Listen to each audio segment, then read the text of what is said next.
안녕하세요. 저는 차남 시부를 둔 30대 며느리입니다. 제게는 착한 시부모님이 계세요. 시부모를 일컫는 소개에 착하다는 수식어가 무척 어색할 수 있다고 생각하는데요. 저도 제가 이렇게 귀여운 시부모를 만나게 될 줄은 몰랐네요. 남편을 사랑하니까 조금은 손해보더라도 시부모님 잘 모셔야지 생각하며 결혼을 시작했는데 딸 같은 며느리라는 말의 진리를 경험하게 되었습니다. 그냥 저는 시댁에서 며느리 타이틀을 단 딸이었다는 거죠. 그만큼 시부모가 저를 많이 편하게 대해주고 위해줬다는 겁니다. 그래서 제 결혼 생활에 스트레스가 없었냐고요? 그랬다면 이런 사연 커뮤니티를 찾지 않았겠죠. 제가 그냥 인터넷상에 고민을 올렸다가 우연히 사연들을 접하게 되어 이곳까지 찾아온 건데요. 웃기게도 저의 스트레스 근원은 시댁이 아닌 시댁의 큰집 사람들 때문이에요. 저 우리 시부모님을 친정 부모님만큼 아낍니다. 저한테 물심양면 퍼주시는 우리 시부모님이 제 사람들이나 마찬가지예요. 저는 평소 행실이 불량스러운 사람은 아니지만 제 사람 건드리는 인성 못난 인간들을 보면 불꽃이 튀어요. 특히 그게 우리 가족 일이라면 제 마음속 폭주기관차가 정신을 못 차리고 직진만 한답니다. 그래서 제가 본의 아니게 시댁과 큰집 사이에서 방대한 불을 지피고 말았네요. 제가 잘한 짓인지 아닌지는 저도 잘 모르겠습니다. 다만 후회하지는 않아요. 아마 다들 제 입장 들어보시면 이해해 주시지 않을까 싶습니다. 어디 한번 들어보시고 판단해 주시겠어요? 저는 결혼에 대한 생각이 그렇게 없는 나이에 결혼을 원하는 남자를 만나서 시집을 가게 되었습니다. 결혼에 대해 부정적인 인식이 늘어가는 요즘 세상에서 저는 딱히 해도 되고 안 해도 되는 입장이었어요. 그래도 시부모 때문에 고충을 많이 겪는다는 고민들을 보면 안 하는 편이 좀 더 낫지 않나 정도만 생각하는 사람이었죠. 그런 저를 결혼에 대해 긍정적으로 바꾸게 해준 사람이 남편입니다. 남편은 저보다 한 살이 많았는데 또래에 비해서 생각이 점잖고 결혼에 대한 가치관이 고지식하지 않았어요. 실제 허세 부리는 부분도 없었고 너무 과하게 잘해줘서 상대방이 김칫국 마시게 하지도 않았습니다. 그냥 연애하는 내내 쭉 한결같은 사람이었다는 겁니다. 감정 기복 활활 타오르는 제게 남편의 존재는 잔잔한 호수와도 같아서 제 안에 있는 쓸데없는 불길을 조절할 수 있었어요. 게다가 부부가 되려면 은근 중요한 코드인 유머 감각도 저랑 아주 쿵짝이 잘 맞았어요. 처음으로 누군가와 한 지붕 아래 살아야만 한다면 남편이 제 곁에 있었으면 좋겠다고 생각했죠. 그래서 남편이 먼저 해준 프로포즈에 앞뒤 생각 안 하고 기쁘게 받아들였습니다. 청혼을 받고 나니까 남편 집안이 궁금하더라고요. 남편이 간단하게 얘기해 준 적은 있어도 그건 시댁 집안의 형편 정도지 어떤 분위기의 집안인지는 들어보지 못했습니다. 제 질문에 남편은 흔쾌히 집안 얘기를 꺼냈는데요. 남편 얘기만 들었을 땐 시부는 남편과 비슷하면서도 늘 헛소리를 안 하는 분이라 했고, 시모는 점잖은 시부에 비해 조금 애교 있고 웃음 많은 사람이라고 했습니다. 그 말만 들었는데 왜 시부모에게서 저와 남편의 향기가 나는지 모르겠더라고요. 어딘가 모르게 비슷한 결이라고 생각이 되어서 그런가 시부모에 대한 긴장은 크게 하지 않았습니다. 역시나 시부모는 인품이 훌륭하신 분들이었어요. 우선 저를 많이 사랑해줬고 딸이 없는 집이라서 그런지 마치 딸이 생긴 것 같다고 특히 시모가 제게 많이 관심을 줬습니다. 시부모 반응이 이런데 친정에서는 얼마나 고마웠겠어요. 저희 친정 부모님이 저 결혼하고 제가 합가한다는 소식에 한우 세트를 2세트나 보내셨습니다. 그런 시부모님은 또 며느리 잘 뒀다고 저를 더 좋아해 주셨죠. 남편이 시부모님 나쁜 사람 아니라고 말했던 건 틀린 말이었어요. 나쁜 사람 아닌 게 아니라 그냥 세상 착하고 순하고 바른 분들이셨습니다. 특히 시모는 제가 시모를 졸졸 따라다니면서 집안일을 배우려고 해도 가서 TV 보고 앉아있으라고 젊을 때 몸 사려야 한다며 저를 자꾸 주방에 못 오게 하시는 분입니다. 하지만 저는 제가 좋아하는 사람에게 잘해주고 싶은 고집이 장난 아니거든요. 그래서 끝까지 시모 옆을 붙어 다니며 시모와 같이 어울려 노는 걸 즐겼습니다. 시모는 딸 같다 하다가 한 번씩 실수로 딸이라고 부른 적도 있었어요. 그렇게 시모랑 가깝게 지내기를 7개월이 지났을까요? 다음 달 명절을 앞두고 있는 상황에서 시모가 달력 날짜를 보며 몇 번이고 한숨을 쉬더라고요. 웬만하면 어두운 얼굴 안 하시는 분인데 표정이 근심이 가득해 보였습니다. 제가 또 안 물어볼 수 있나요? 시모한테 가서 고민 있으면 저한테 털어놓으라고 했죠. 그때 처음으로 시댁을 괴롭히는 큰 집에 대한 존재를 듣게 되었습니다. 내가 그 집 사람들 만날 생각만 하면 이렇게 일찍부터 가슴이 콱 막히고 심장이 크게 뛰어. 어쩜 그리 못 됐는지 생각만 해도 치가 떨린다니까. 내가 세상 살다 그렇게 못해 처먹은 사람들은 처음 봤다. 아이고, 또 내가 쉰소리를 해버렸네. 너한테 이럴 게 아닌데 참. 괜찮아요, 어머님. 저는 하늘이 두 쪽 나도 어머님 편이에요. 큰집 식구들이 그렇게 된데미가 없어요? 아버님한테 말씀해 보시지. 어머, 큰일 날 소리. 네 시애비는 그 집에 아주 충성을 한다, 충성을. 그러니 내가 혼자서 이리 소가리만 하고 있지. 아주 장남이 뭐라고 그저 큰형, 형수. 그 집 사람들 말이면 자다가도 벌떡 일어나는 게 네 시아버지야. 내가 어디다 하소연도 못하고 수십 년을 이렇게 살았다. 다른 집도 그랬는지 모르겠는데요. 시모 말로는 저희 시부가 어릴 적 가부장 제도가 좀 심한 곳에서 자란 사람이라고 했습니다. 시부가 어렸을 적인 그 당시는 가부장 제도가 남아 선호 사상이 심했다고는 알고 있었어요. 그런데 시모가 말해주는 시부 집안은 심해도 너무 심하더라고요. 시모가 몰래 해주는 얘기를 듣는데 제가 다 분해서 얼굴이 찌푸려졌습니다. 저희 시부는 집안에서 차남 입장이었어요. 총 5명의 형제 중 둘째하고 했습니다. 공교롭게도 셋째부터는 명이 짧아서 시부가 20살 되기 전에 다 돌아가셨고 장남과 차남 둘만 남은 상황에서 둘의 차별은 더욱 극명하게 드러났다고 합니다. 제 눈에는 정숙하게만 했던 시부의 숨겨진 처지를 시모한테 듣고 알게 되었는데 시대를 그렇게 타고나지만 않았어도 우리 지혜로우신 시부가 그런 분한 취급은 당하지 않았을 겁니다. 들어보니 시부는 시 조부모 집에서 홀대당하는 것에 익숙한 사람이었어요.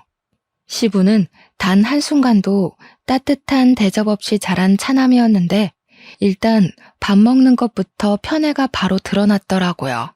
시조부랑 장남은 큰 상에다 늘 따뜻한 밥과 빛깔 좋은 반찬들이 차려졌는데 시조모랑 시부 그리고 그의 잡다한 입들은 남은 반찬을 먹거나 따뜻한 밥도 남는 걸로 겨우 얻어먹을 수 있었답니다. 그런데도 시부는 찬밥 좋아한다며 찬밥을 즐겨 먹곤 했다는데 그게 습관이 된 건지 가끔은 독립을 하고 나서도 찬밥을 찾는다고 해요. 여러분은 고깃국인데 고기 없이 풀떼기만 있는 국을 받으면 기분이 어떻겠습니까? 게다가 가족한테 말이에요. 저는 바로 따져 들었을 거예요. 하지만 시부에게 고기 없는 것 정도는 서러운 축에도 안 낀다고 하더군요. 그런데 장남한테는 시조부 시조모가 등골 빠지도록 번 돈으로 유학도 보내주고 교수도 만들어줬더라고요. 그리고 장남이 결혼할 때쯤엔 시조부가 돌아가셨는데 시조부가 남긴 유산으로 신혼집이랑 혼수 가구, 예단비를 잔뜩 해줬다고 합니다. 웃긴 건 시조부 유산이 원래 우리 시부한테도 주라고 돼 있었대요. 그런데 시조모가 마음대로 결정해서 장남한테 다 준 거라고 하더군요. 그런데도 장남인 큰아버님은 자기 권위가 더 중요한 사람이라 시조부 돌아가시고 홀로 남은 시조모를 못 모시겠다며 외면했다네요. 외면을 한 절대적인 이유는 큰아버님 와이프가 고부 갈등 겪기 싫다고 반대하는 바람에 나 몰라라 한 거랍니다. 우리 착한 시부는 요양원 가겠다는 시조모를 결국 내버려두지 못해 본인이 모셨고, 시무랑 같이 한 10년 정도 한 집에 살다가 시조모가 돌아가셨다고 했어요. 큰아버님 만행은 이게 끝이 아닙니다. 시조모가 돌아가시고 나서도 장례 절차를 담당한 건 장남이 아니라 차남인 시부였어요. 큰아버님은 당시 자기 식구들을 데리고 외국에 살고 있어서 못 오는 상황이었다고 해요. 제가 볼 땐 여기까지만 들어도 큰아버님의 장남 자격은 충분히 박탈되었다고 보는데, 아무도 장남이 저렇게 막 나오는 걸 뭐라 하질 않으니 저렇게 컸겠죠. 특히나 시조부모가 너무 장남을 아꼈던지라 장남이 이기적으로 나오는 것에 대해선 별로 개의치 않았나 봐요. 그러니까 그저 장남이기 때문에 뭐든 용납이 되었던 거죠. 그래서 시조모 유산도 역시나 큰아버님 앞으로만 되어 있었대요. 시조부모님은 죽는 그날까지 장남 이름만 부르다가 돌아가셨다고 합니다. 정작 뒤치다꺼리 다 해준 사람은 차남이었는데 말이에요. 착한 시모는 그때 처음으로 사람 묘자리 앞에다가 침을 뱉었다고 했습니다. 생고생하면서 한 지붕 아래서 죽어라 모신 건 시부모인데, 유산은 장례식 때 코빼기도 안 비친 큰아버님 댁으로 가버렸으니 서운하고 분해서 그랬겠죠. 마땅한 행동이라고 생각합니다. 저 같아도 화났을 거고 아예 묘자리도 안 찾아갔을 거예요. 아니, 어떻게 직장에서 받아도 서러운 차별을 가족이 가족한테 그럴 수가 있는 겁니까? 대체 장남이 뭐라고요? 우리 시부도 시조부모 피를 받은 똑같은 아들 입장 아닌가요? 시모 얘기만 들어도 화딱지 나는 상황에서 저는 한 번도 보지도 못한 시조부모가 얄밉기까지 했습니다. 제사도 원래 큰 집에서 하는 거라고 들었는데 장남은 한 번도 시조부모 제사를 챙긴 적도 없고 찾아온 적도 없다네요. 우리 시댁에서 시조부모 제사를 담당하고 있었어요. 그 얘기를 들은 후로 저는 시조부모 제사를 챙기고 싶지가 않았습니다. 그래도 시부모가 챙기는 제사니까 따르긴 했는데요. 대신 절을 하면서도 제사상을 차리면서도 저는 속으로 시조부모를 엄청 원망하고 흉봤어요.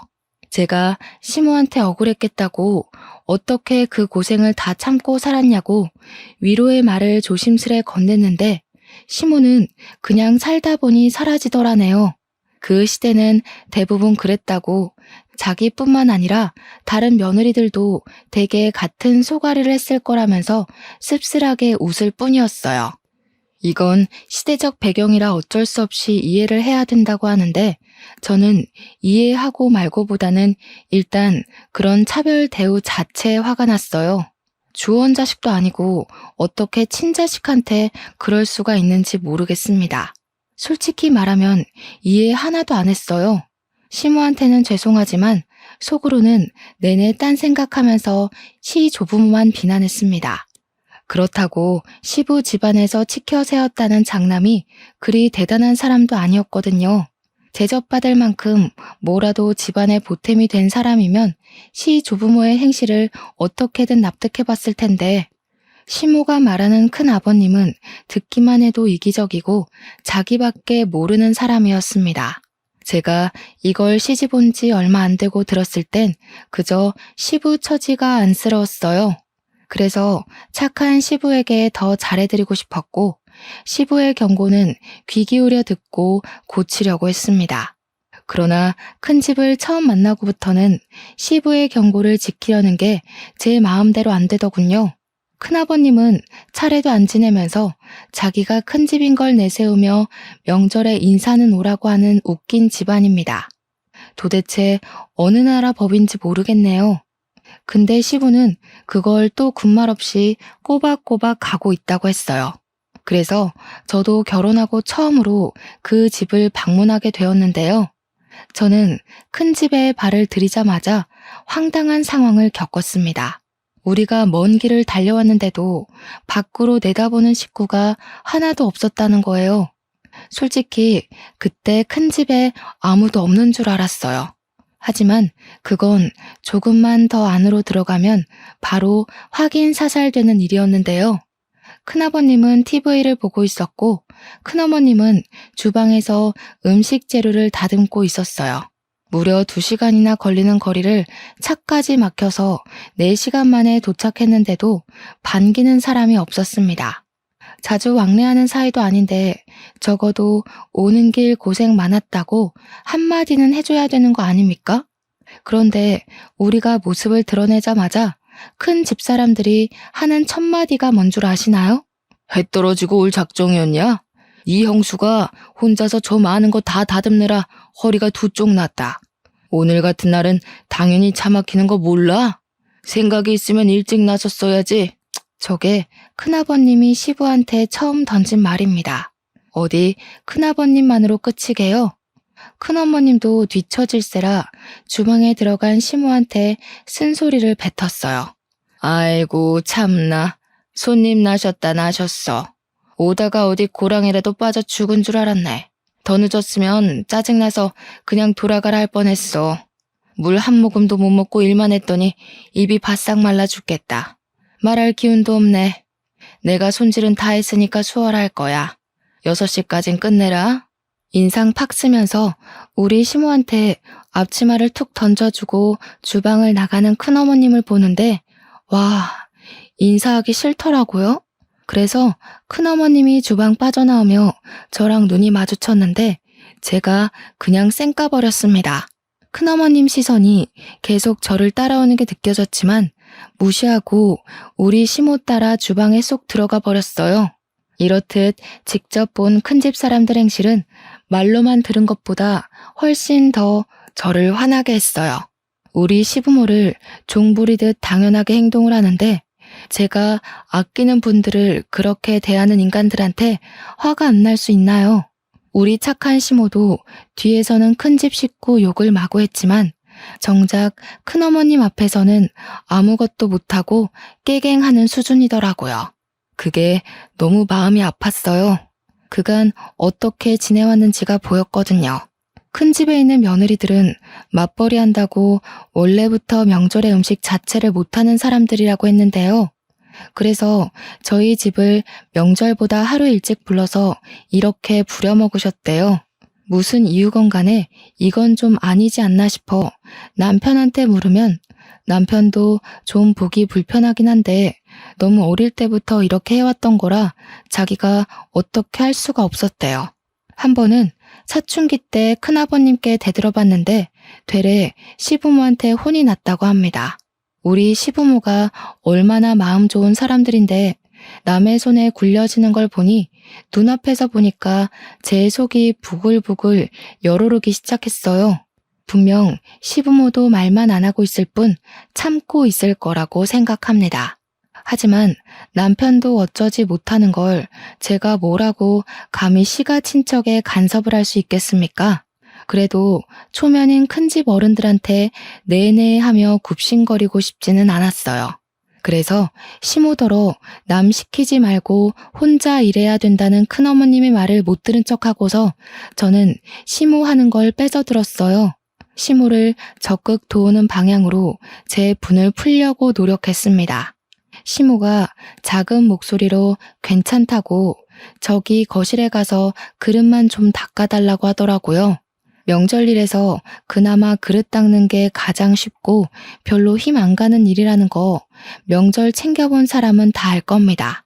시모는 최대한 자기가 힘들고 어려운 걸 자처하겠다는 뜻으로 저를 보내려고 했어요. 그러나 그럴수록 저는 더 고집 부려서 시모 몫을 빼앗았습니다. 제가 그래도 요리에 솜씨가 좀 있는 사람이라서 누구한테 물어볼 필요도 없거든요. 그래서 제가 오히려 시모를 쉬운 쪽으로 보내려고 했어요. 저랑 시모가 그렇게 꽁냥대면서 같이 일을 하고 있으니까 큰어머님이 슬쩍 오는 기척이 느껴지더라고요. 우리 주위를 얼쩡거리면서 우리 하는 얘기를 엿들으려고 기웃댔어요.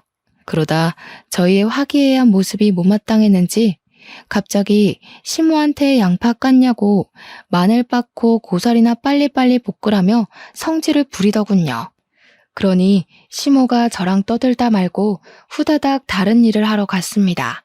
시모가 떠나고 큰 어머님만 제 반경에 남아 있었는데 저는 끝까지 큰 어머님 안 돌아보면서 바로 표정 굳혔어요. 그냥 제 할 일만 했죠. 그러니까 큰어머님이 제가 마치 자기 며느리라도 되는 것 마냥 저한테 이래라 저래라 시키려고 하더라고요. 처음엔 무시했습니다. 그랬더니 이봐요, 이봐 하면서 나중에는 저를 툭툭 치는 거 아니겠습니까? 말본새부터 초면에 쉽게 터치하는 것까지 딱 봐도 불량스럽기 그지없는 할망구였어요. 내 말이 안 들리나? 그거 지금 할 필요 없다고.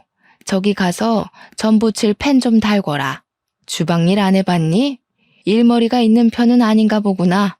애가 빠릿빠릿하지 못하네. 죄송해요. 저는 저희 어머님 며느리라서요. 다른 사람 말은 귓등으로만 들어요. 큰어머님이야말로 할 일도 없이 돌아다니지만 마시고 손 좀 보태세요. 그럼 더 빨리 끝나지 않겠어요? 저도 일머리 없다지만 큰어머님도 그렇게 썩...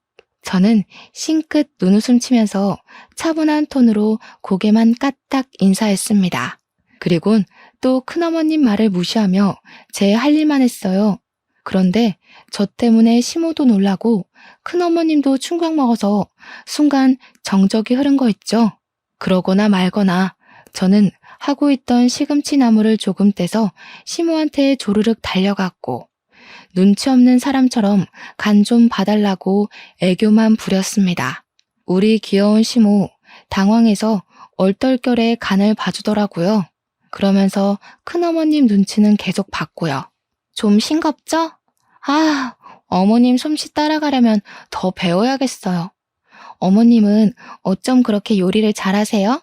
제가 진짜 100점짜리 시어머니를 뒀네요. 큰어머님은 우리 모습이 기가 찼는지 그 뒤로 주방을 박차고 나가서 들어오질 않았습니다. 주방이 보이는 방향으로 거실에 앉아 저랑 시무를 노려보고만 있더군요. 저는 제멋대로 행동한 거라 시무가 한 소리 할 줄 알았는데 다행히 시무는 아무 언급도 안 하셨어요. 그냥 저한테 더 살갑게만 대할 뿐이었습니다. 그리고 제가 남편에게 부탁해 거실에 놓인 그릇 좀 닦아달라 했어요.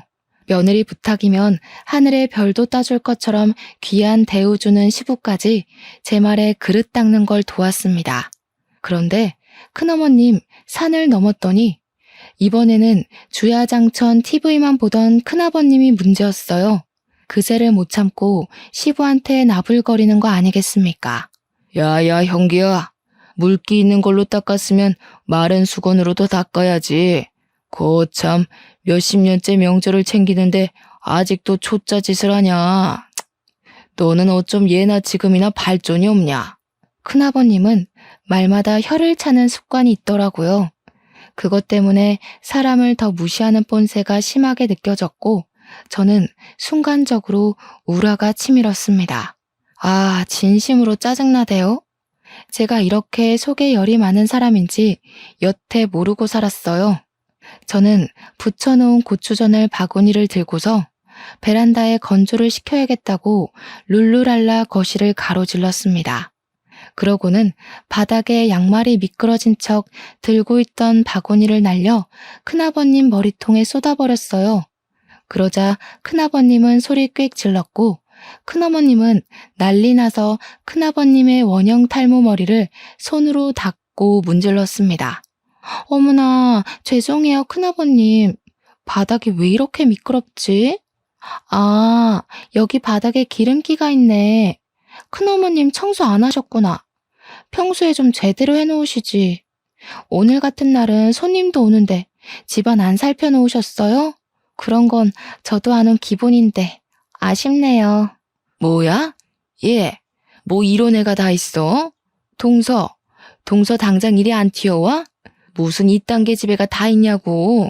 대체 며느리 교육을 어떻게 시키는 거야? 시모는 큰어머님 앞으로 조르륵 와서 죄송하다고 머리를 조아렸습니다. 그럼에도 며느리가 실수했다든지 며느리가 잘 몰라서 그랬다든지 제 잘못이라는 건 언급하지 않았어요. 그냥 형식상 상황을 크게 안 만들려고 사과하는 뉘앙스처럼 들렸습니다.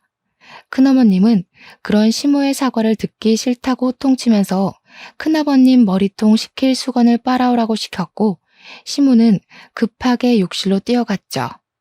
남편이랑 시부가 나서서 쏟아진 전을 치우는데도 우리 식구들 중 제 탓을 하는 사람은 아무도 없었습니다. 그저 묵묵히 큰아버님, 큰어머님 불호령을 듣고만 있었어요. 우리 식구 전부가 다들 행동 싸보이지 않게 무게를 유지하고 있었는데요. 유독 저만이 유난을 부렸어요. 제 생각에도 제가 좀 설쳐댔던 것 같습니다. 그 말은 즉 시모한테 찬수건 심부름 시킨 큰어머님이 또 마음에 안 들더라는 겁니다. 그래서 그걸 또 가만두지 못하고 일을 저질러 버렸어요. 큰어머님, 큰일 날 소리세요. 언제 찬수건 빨아서 큰아버님 머리 식히려고요? 그 사이에 큰아버님 머리 다 화상 입겠어요. 빠릿빠릿하게 움직이셔야지. 그리곤 저는 시부가 그릇 닦느라고 젖은 수건 더럽혀 놓은 걸 주워서 큰아버님 머리에 찰싹 붙였습니다. 평소 결벽증 있다는 큰아버님은 냄새나는 행주 공격에 충격받아서 그대로 얼어붙었고 큰어머님이 대신 악 소리를 지르며 저를 밀쳐냈어요. 시모가 찬 수건을 가져왔을 때는 이미 큰어머님이 저더러 당장 이 집에서 꺼지라고 호통치고 있는 중이었어요. 저는 큰어머님 목청에 놀라고 겁먹은 척 눈물을 보였고 귀를 틀어막으며 큰어머님한테 부탁했어요. 큰어머님, 화통 삶아먹은 줄 알겠어요. 제가 어릴 때 교통사고 때문에 큰 소리에 트라우마가 있어서요. 제발 목소리 좀 낮춰주세요. 당장 끌어내라. 무슨 저런 년이 다 있나 몰라? 어디 어른한테 버르장머리 없이 이래라 저래라야? 빨리 꺼지지 못해?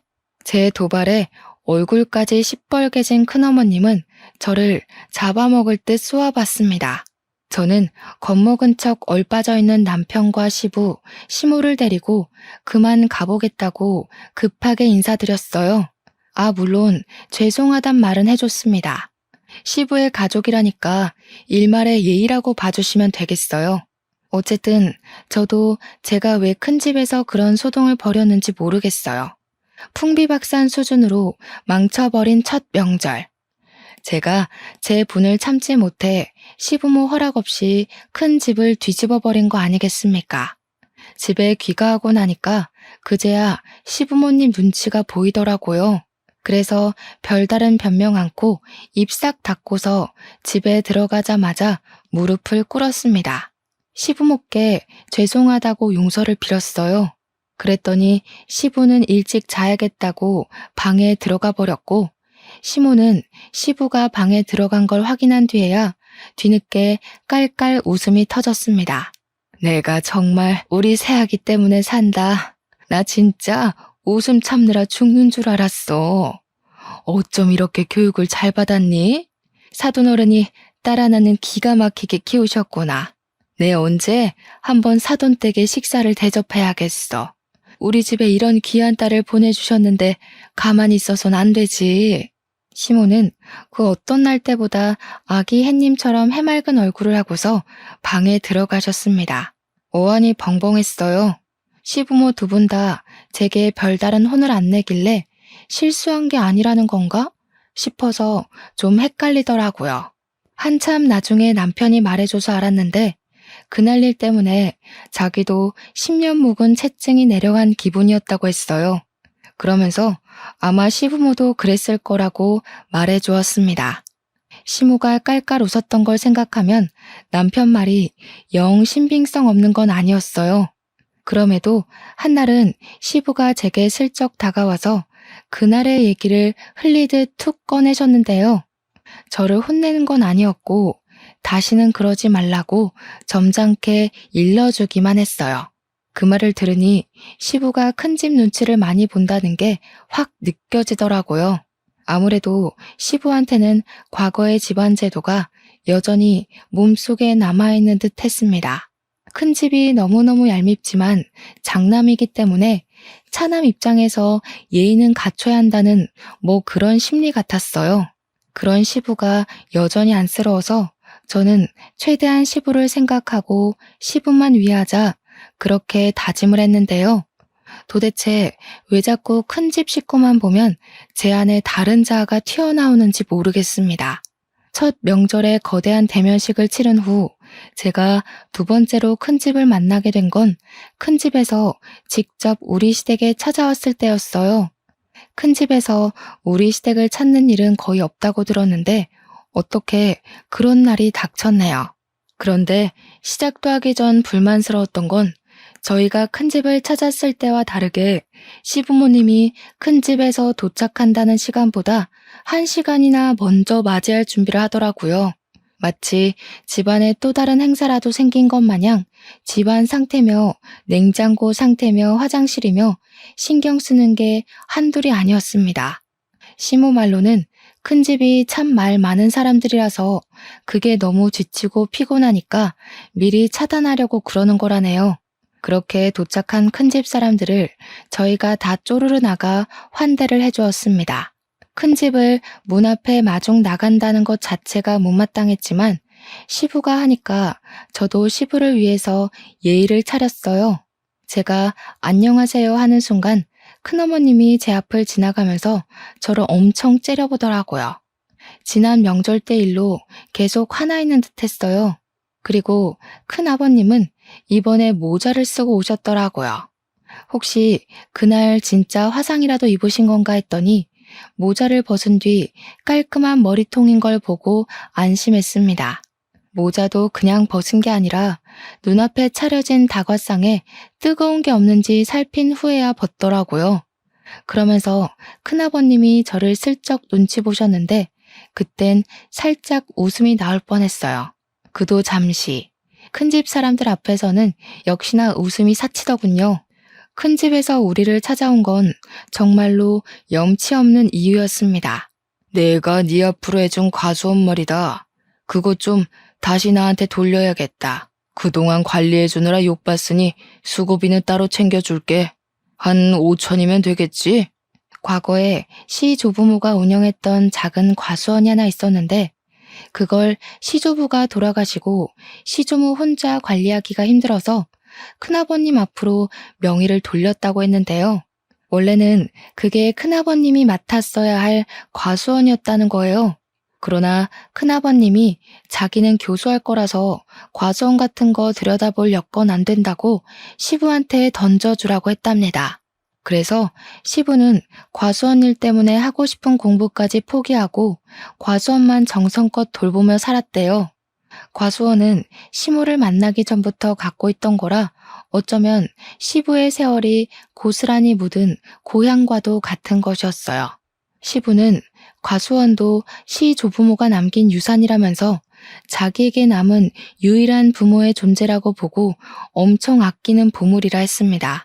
과수원이 가족 다음으로 소중한 재산이라고 말씀하시던 시부 마음에 감동받아 제가 똑똑하게 기억하고 있었어요.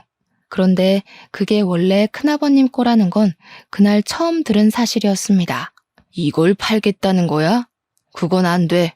아버지가 얼마나 아낀 건지 알잖아. 이렇게 확장까지 해서 규모도 꽤 커졌어. 갑자기 팔아넘기면 우리 과수원이랑 협력한 업체는 다 어떡하라고. 계약 위반이야 이거. 어지간히 효자인 척한다. 아버지 어머니 돌아가시고 없는데 계속 키워봤자 뭐하냐.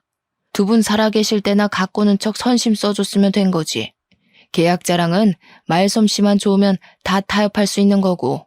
너도 과수원 때문에 네가 하고 싶은 일 못하면서 살았잖아. 이제라도 나한테 넘기고 넌 노후에 하고 싶은 거 하면서 지내.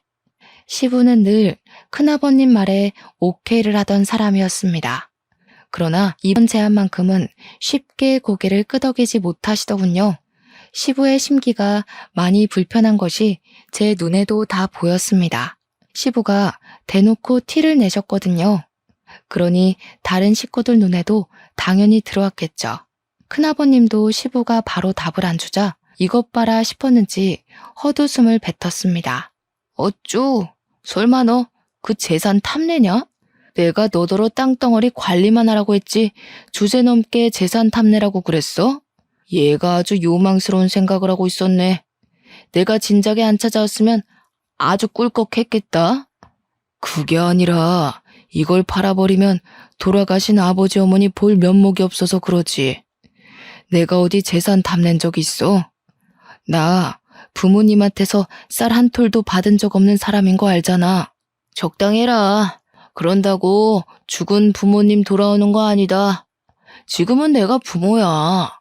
이미 죽은 사람은 더 이상 입에 올리지 말고 땅 문서나 좀 가져와봐. 집을 하나 매매하려는데 자금이 좀 부족해서. 형님, 말 좀 가리지. 부모님이 형님한테 어떻게 해줬는지 잊었어? 형님 지금 호의호식하고 사는 거 다 부모님 덕분 아니야? 다른 사람은 막 나가도 형님은 그러면 안 되지. 형님만큼은 죽을 때까지 부모님 기리고 기억하면서 감사하고 살아야 돼. 그런데 뭐? 죽은 사람? 이게 교수했다는 사람 입에서 나올 말이야? 이 자식이 약을 잘못 먹었나? 지금 대꾸하냐?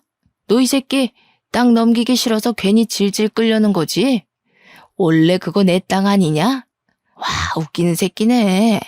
부모 앞에서 고상한 척 욕심 없는 척 하더니 결국 이거였어? 내가 아주 호랑이 새끼를 키웠구나. 어른들의 신경전은 한낱 젊은 사람들의 신경전과 차원이 달랐습니다. 쌍욕이 없는 가벼운 듯한 대화이면서도 눈빛이 주고받은 기운 때문에 분위기 무게가 정말 삼엄했어요. 매일 큰아버님한테 져주던 시부가 처음으로 의지를 굽히지 않자 두 분의 팽팽한 기싸움은 더 무섭고 길게 이어졌습니다. 그 상황에 큰어머님은 재산 문제는 남자들끼리 얘기해야 된다고 시모를 데리고 자리를 떴어요. 당연히 저도 우리 시모를 따라 나섰고요. 그런데 알고 보니 큰어머님은 자리를 피해준 게 아니라 시모한테 겁박 주려고 방에 끌고 온 거더군요. 괜히 법정 싸움으로 치닫지 말자 동서. 우리 아들들 돈 많은 집 며느리한테 장가간 거 알지? 첫째 며느리가 법조인이야. 괜히 서로 피보면서 영 끊는 짓 하지 말고 쉽게 가자고. 제가 뭐 마음대로 결정할 수 있는 일인가요? 남자들 결정에 따르는 거지. 듣자 하니까 남편은 별로 안 남기고 싶어 하는 것 같은데 저는 남편 말 따를 겁니다. 저한테 이러시는 거 아무짝에 소용없어요. 말기 못 알아먹네. 그래서 지금 버티겠다는 거야? 우리 며느리한테 전화해. 아무리 명의가 너희 쪽으로 돼 있다고 해도 우리 며느리가 법조인인 이상 너희들 손해야. 팔은 안으로 굽는 법이거든. 나 세 번째까지는 곱게 안 묻는다. 땅 문서 어딨어? 난 그런 거 모른다니까요.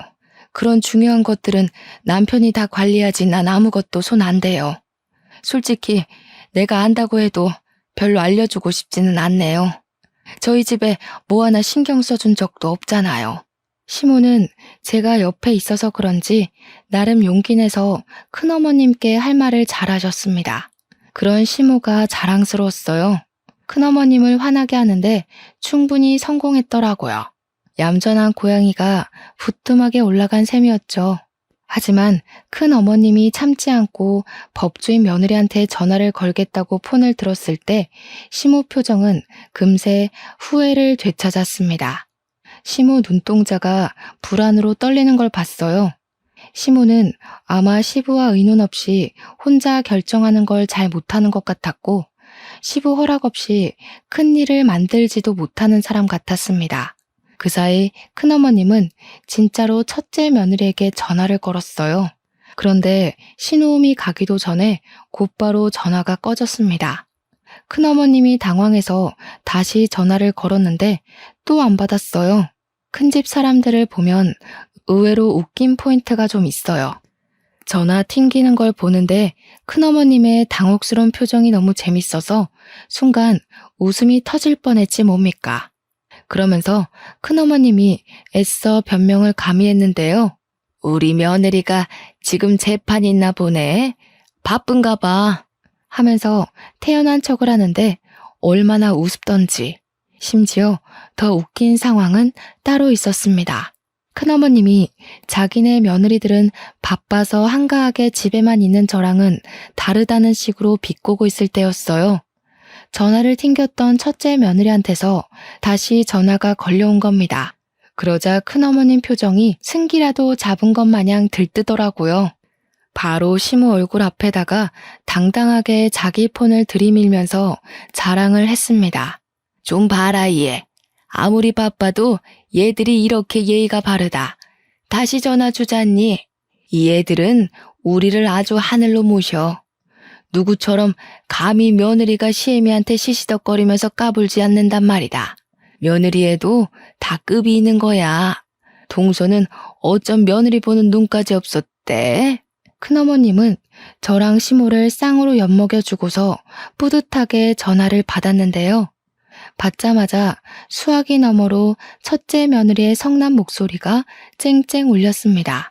먼저 전화하지 말라고 했는데 왜 자꾸 전화하냐고. 약속 어기면 당장 이혼해버릴 거라는 협박의 톤이 묻어 있었어요. 큰어머님이 늙어서 귀가 안 좋으니까 음량을 크게 해놨는데 덕분에 우리한테도 다 들렸던 거죠. 차라리 전화 안 받을 때가 덜 쪽팔렸겠어요. 훨씬 더 매정하게 끊긴 전화는 큰어머님 얼굴을 시뻘겋게 만들었습니다. 정적이 흘렀는데 그 순간 저는 이때다 싶어서 시무 팔짱을 끼며 말했어요. 참, 어머님, 제가 아버님한테는 말씀드렸는데 어머님한테는 기회가 안 돼서 말 못했는데요. 저희 큰아빠가 얼마 전에 판사 퇴직하셨거든요. 인맥이 엄청 넓으셔서 우리 큰아빠 이름 대면 후배들이 다 안돼요. 근데 큰아빠가 절 엄청 아껴요. 제가 시집갈 때 아빠 말고 큰아빠가 울었거든요. 잠깐만 기다려보세요. 저도 오랜만에 전화 좀 해봐야겠네요. 거기서 시모는 역시 계속 얼떨떨하게 저를 바라봤고 큰어머님만 어리둥절했어요. 큰어머님이 진짜로 자기 며느리한테 전화를 걸었던 것처럼 저도 거짓말 않고 진짜로 큰아빠한테 전화를 했거든요. 역시 우리 큰아빠. 컬러링 들리기도 전에 받더라고요. 큰아빠 집에는 아들밖에 없어서 시부모가 저를 예뻐해주는 것처럼 큰아빠도 제게 딸 그렇게 불러줍니다. 큰아빠, 오랜만에 전화해서 이런 말부터 하는 거 미안해. 우리 아버님이 아버님 명의로 된 가수원을 갖고 있는데 그걸 자꾸 무단으로 달라고 협박하는 사람이 있어서 아무래도 우리가 소송해야 될 것 같아. 큰아빠가 손 써줄 수 있죠? 당연하지. 누구 부탁인데. 그런데 누가 남의 명의로 된 땅을 욕심부린다니. 내가 제일 싫어하는 부류가 딱 그런 빈대떡 같은 사람들인데. 아, 우리 시댁의 큰 집. 참, 우리 큰어머님 며느리가 법조인이래. 큰어머님, 며느님은 어디 소속이세요? 저희 큰아빠한테 한번 물어보려고요. 너무 약을 올려버렸는지 제 말에 깜짝 놀란 큰어머님은 그제야 사색이 되며 제 폰을 빼앗으려고 했습니다. 저는 큰아빠한테 다시 전화하겠다고 하고 그대로 끊어버렸죠. 그러고는 제가 악력을 쓰려는 큰어머님의 손길을 탁 쳐내버렸어요. 제발 고집 좀 부리지 마시고 분수에 넘치는 짓 하지 마시고 자식들 발목 잡는 짓도 하지 마시고. 예? 자랑스러운 장남을 이혼남 만들면 안 되잖아요. 둘째, 셋째 아들까지 있다고 했었나? 자식들 평생 법적 문제에서 불이익받게 해줘요? 너 이거 협박죄다. 어디서 어른한테 따박따박 말대답이야? 사람 사들여서 연기하는 거지? 내가 속을 줄 알고? 그건 끝까지 가보면 알겠죠. 궁금하면 사이좋게 법정 싸움 해보던가요. 그보다 며느리들이 하늘로 모신다고 했죠. 하늘은 무슨 시궁창 대접 안 받는 걸로 감사해야겠던데요. 괜히 일 벌였다가 자식들이랑 며느리한테 버림받지 마시고 지금이라도 정신 좀 차리세요. 이제는 우리 시모가 아니라 큰어머님이 누나를 불안하게 굴리셨어요. 그러면서도 대꾸는 못해서 바보같이 어버버거리기만 하더라고요. 이후 저희에게 그 어떤 잘난 체도 못하고서 쌩 방을 나가버렸습니다. 얼마나 당황했으면 나가다 문턱에 발가락을 찧었는데도 절뚝거리며 뛰쳐나가버릴까요? 시모를 모시고 그 뒤를 따라 나갔더니 거실에선 큰아버님이 시부 멱살을 잡고 있는 장면이 기다리고 있었어요. 시모가 깜짝 놀라서 시부한테 달려가려 했는데 그럴 필요가 없을 것 같아 제가 시모를 붙잡았습니다. 곧 큰어머님이 알아서 큰아버님과 시부를 갈라놓더니 큰아버님 옷을 챙기고 모자를 챙기고 난리가 났더라고요. 큰아버님이 왜 이러냐고 미쳤냐고 하는데도 큰어머님은 큰아버님 등짝만 패면서 그냥 빨리 나가자고만 재촉했어요. 아무래도 나가면 제 큰아빠가 판사였던 얘기를 알아서 잘 전달할 것 같았습니다. 이젠 자기네들이 불리하다는 걸 알았겠죠. 이미 땅덩어리가 시부 이름으로 되어 있는데 법으로 덤빈다 한들 무슨 소용 있다고 두둑한 배짱을 갖고 덤볐는지 모르겠네요. 관리도 처음부터 계속 우리 시부만 해와서 명의가 큰아버님 거였다고 해도 기여도에 따라 우리 쪽에서도 지분을 받을 수 있대요. 결국 어떤 법이든 간에 큰 집 쪽이 불리하다는 겁니다. 그런데도 배 내밀고 떵떵거렸던 이유는 왠지 그 법조인 며느리 하나 믿고 있어서 그런 것 같아요. 이러나 저러나 일은 잘 해결되었습니다. 그날 대판 싸운 이후로 큰 집은 2년이 지난 지금까지 우리 시댁을 찾지 않고 있어요. 양심 없이 명절에 부르지도 않고 귀찮게 땅 내놓으라고 시비 걸지도 않습니다. 시부는 어떻게 큰 집과 연락을 잇고 있는지는 모르겠으나 그 외의 식구들은 전부 큰 집의 갑질에서 해방이 되었어요. 시모랑 남편은 이게 다 저 덕분이라고 항상 사랑스럽다고 해줍니다. 밥상에 매일 맛있는 것도 올라와요. 다소 철딱선이 없었을 수 있을 저를 예쁘게 봐준 시부모 덕분에 저는 현재도 아주 행복한 결혼 생활을 보내고 있습니다. 사실 딸을 임신한 지도 8개월이나 됐어요. 그렇잖아도 저를 복덩이 대우해주던 시댁에서 임신까지 해버리니 아주 왕비만큼이나 후한 대접을 받고 있네요. 지금이 너무 행복해서 이 꿈에서 영영 깨고 싶지가 않아요. 제 인생이 이렇게 쭉 순탄하길 속으로 항상 바라고 있습니다.